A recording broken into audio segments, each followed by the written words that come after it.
ఆ యొక్క సూత్రాన్ని తెచ్చి వారి ముంగట పెట్టేసి మనం దాటిపోవచ్చు, అది వేరే విషయం.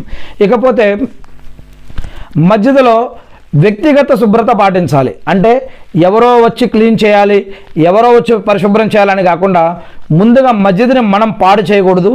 ఎక్కడైనా ఏదైనా అపరిశుభ్రత ఉంటే మనమే అది పుణ్యంగా భావించి మనమే ఆ యొక్క అపరిశుభ్రతని మనమే తీసివేయాలి, క్లీన్ చేయాలి మన వంతుగా.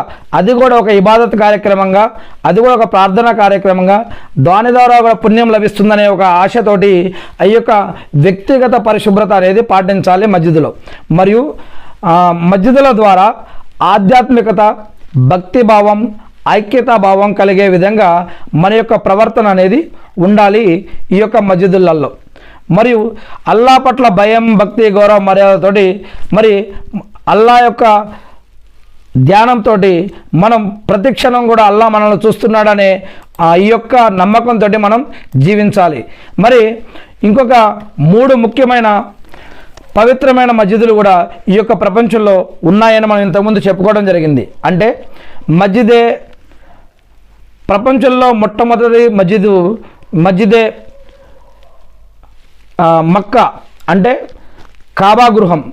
దీనిని మొట్టమొదటి మానవుడైనటువంటి ఆదం అలైహిస్సలాం గారు నిర్మించారు అని, తర్వాత మళ్ళా రెండవసారి ఇబ్రాహీం అలైహిస్సలాం గారి ద్వారా, ఇస్మాయిల్ అలైహిస్సలాం గారి ద్వారా దీని యొక్క నిర్మాణం అనేది జరిగింది అని, తర్వాత ఇలా అనేక మంది ప్రవక్తలు, తర్వాత మళ్ళీ ప్రవక్త ముహమ్మద్ సల్లల్లాహు అలైహి వసల్లం గారు ప్రవక్తగా ఎన్నుకోబడ్డప్పుడు కూడా దీని యొక్క తామీరీ కార్యక్రమాలు జరిగాయని, ఇలాంటి అనేక విషయాలు ఖురాన్ మరియు హదీసుల్లో కూడా చెప్పబడ్డాయి.